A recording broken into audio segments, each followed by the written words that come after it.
नमस्कार दोस्तों, स्वागत है आपका जेआरएफ सक्सेस पॉइंट पे।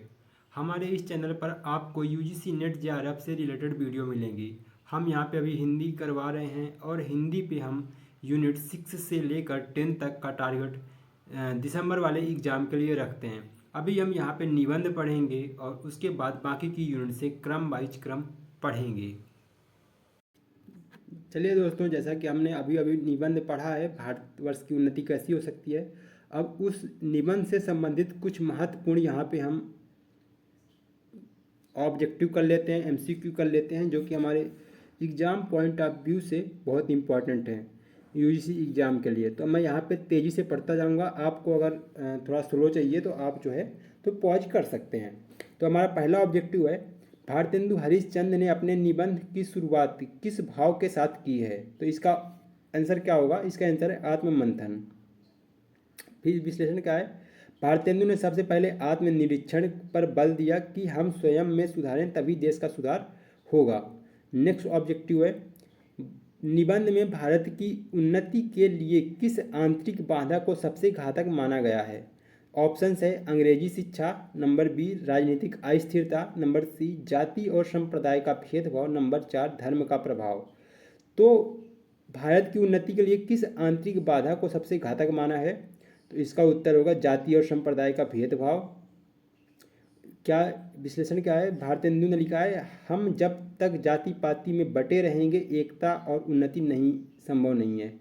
थर्ड है, भारतेंदु ने कैसी शिक्षा को भारत के विकास के लिए आवश्यक माना है? पाश्चात्य शिक्षा, धार्मिक शिक्षा, परंपरागत पाठशाला शिक्षा, वैज्ञानिक और व्यावसायिक शिक्षा। इसका उत्तर क्या होगा? आप लोग दीजिए। वैज्ञानिक और व्यावसायिक शिक्षा। उन्होंने आधुनिक ज्ञान को स्वीकार किया है, साथ ही शिक्षा को व्यवहारिक बनाने की बात की है। अच्छा, ये धार्मिक शिक्षा नहीं होगा। आप बोल रहे हो, उन्होंने क्या बोला? धर्म के बारे में हमें जानकारी एकत्रित करनी है। हम जो धार्मिक रीति रिवाज फॉलो करते हैं, हमें उन्हें जानना है कि आखिर हमें फॉलो क्यों करते हैं, उनके पीछे का तर्क जानना है। धार्मिक शिक्षा ठीक है, लेकिन भारत की विकास के लिए जो शिक्षा उन्होंने बताया वो वैज्ञानिक और व्यावसायिक शिक्षा बताया है। उसके बाद क्या है? भारतेंदु ने निबंध में भारतेंदु किस आर्थिक नीति के पक्षधर दिखाई देते हैं? उदारीकरण, पूंजीवाद, स्वदेशी, व्यापारिक प्रतिस्पर्धा। तो इसका क्या होगा? स्वदेशी। उन्होंने क्या बोला कि लोगों को खुद बोला है कि वहाँ पे भाव छिपा होता है ना। जब वो बोलते हैं कि अंग्रेजी टट्टू जो है तो इस तरह तेज भागते हैं, कंघी मार्किन की कंघी यहाँ की बनी है, टोपी यहाँ की बनी है, तो उस समय पे वो सीधे सीधे कहते हैं कि आप इतनी छोटी छोटी वस्तुएं भी दूसरे से लेते हो, खुद नहीं बना सकते। तो वहाँ पे इसका जिक्र आता है। उन्होंने विदेशी माल के विरोध में स्वर उठाया और स्वदेशी उत्पादों को अपनाने की वकालत की। भारतेंदु के अनुसार किसी राष्ट्र की असली शक्ति क्या है?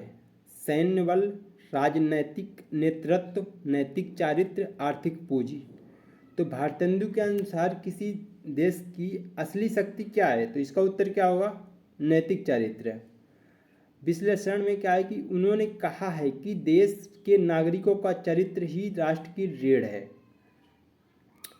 निबंध में स्त्रियों की स्थिति सुधारने के लिए भारतेंदु ने क्या सुझाव दिया? नंबर 1, स्त्रियों को गृहस्थ जीवन तक सीमित रखें। नंबर बी, स्त्रियों को विदेशी शिक्षा दिलाई जाए। नंबर सी, स्त्रियों को आधुनिक शिक्षा दी जाए। नंबर 4, स्त्रियों को धार्मिक शिक्षा दी जाए।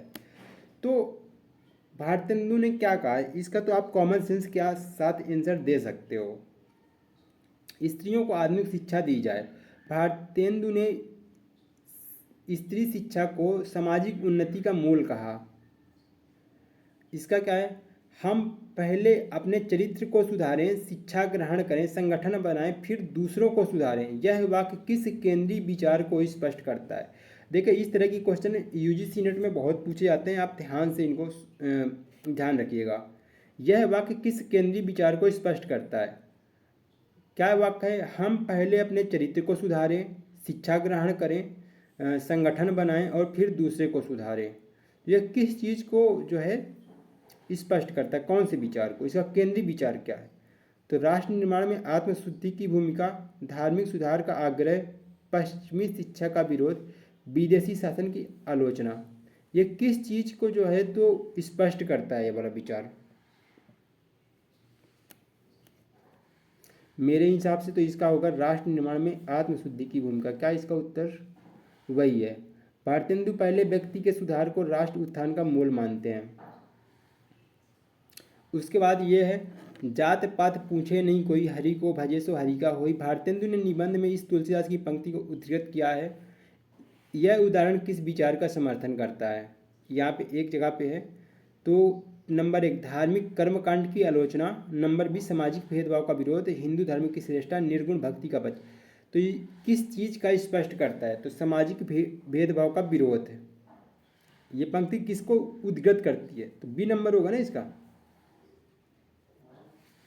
क्या होगा इसका? बी। ठीक है, ये यहाँ पे आप पढ़ लीजिए।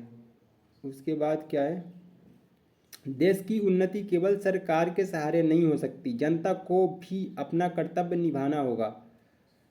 अब ये निबंध भारतेंदु ने अपने निबंध पे इस चीज़ को लिखा है। ठीक है, अब यह चेतना किस चीज़ को दर्शाती है? सामाजिक निष्क्रियता को, सामाजिक दायित्व बोध को, शासन विरोधी आंदोलन को, शासन पर पूर्ण निर्भरता को। किस चीज़ को दर्शाती है ये? एक कर्तव्य आ रहा है ना यहाँ पे, आप देखो ना, यहाँ पे आपका कर्तव्य आ रहा है, अपना कर्तव्य निभाना होगा। सिंपल सी बात, दायित्व बोध को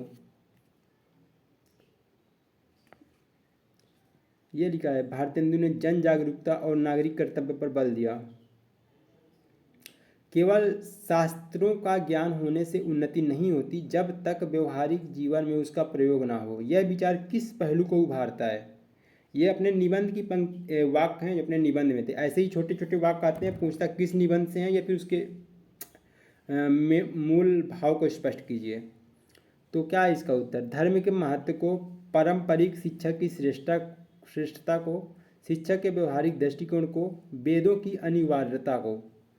तो केवल शास्त्रों का ज्ञान होने से उन्नति नहीं होती जब तक व्यवहारिक जीवन में उसका प्रयोग ना हो। यह किस विचार को उभार रहा है भाई?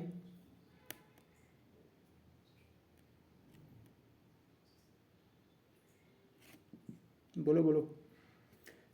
मेरे हिसाब से होगा इसका शिक्षा के व्यवहारिक दृष्टिकोण, ऑप्शन सी।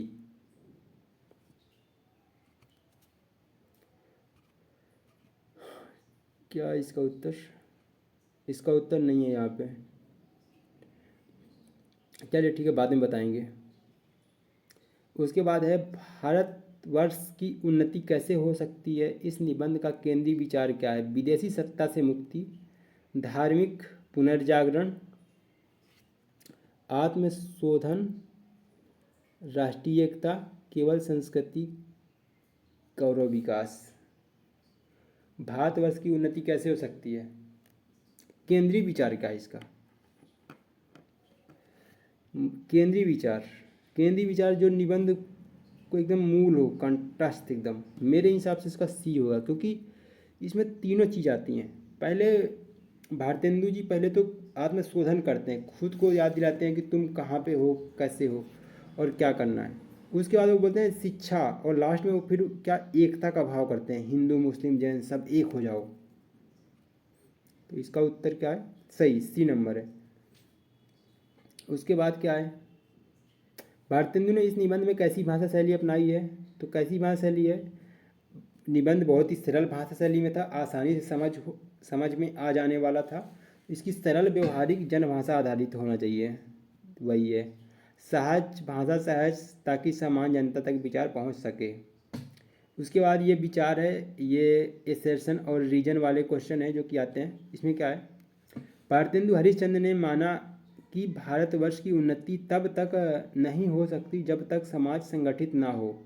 इसका कारण क्या है? उन्होंने धर्म, जाति और प्रांतीय भेदभाव को देश की एकता में बाधक माना। तो आप ये देखिए कि ये सही है क्या? ऑप्शंस ए और आर दोनों सही हैं। आर ए की सही व्याख्या करता है, मुझे लगता है यही सही होगा। इसका ए नंबर मेरे हिसाब से सही होगा, क्योंकि भारतेंदु ने जो ये बताया है दोनों ही चीज़ें हैं, और साफ है कि भारत की उन्नति तब तक नहीं हो सकती जब तक कि देश धर्म जाति प्रांति भेदभाव में देश की एकता में बाधक बना है। ठीक है, तो मेरे हिसाब से ये होगा, आप लोग देख लीजिए। उसके बाद अपना आता है इसका क्या होगा, ये ही सही है। उसके बाद है भारतेंदु हरिश्चंद्र ने सामाजिक सुधार में राष्ट्रीय एकता को नैतिक सुधारों से जोड़कर देखा। ठीक है, भारतेंदु ने सामाजिक सुधार में राष्ट्रीय एकता को नैतिक सुधार से जोड़कर देखा। इसका कारण क्या है, उन्होंने स्वदेशी वस्तुओं के उपयोग को नैतिक और आर्थिक विकास का आधार माना।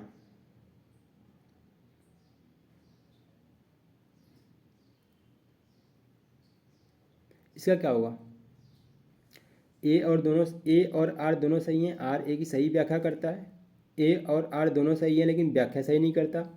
ए सही है, आर गलत है, ए गलत है, आर सही है। क्या होगा इसका, ए और आर दोनों सही हैं और आर ए का सही स्पष्टीकरण है। ठीक है, उसके बाद थैंक यू फॉर वॉचिंग।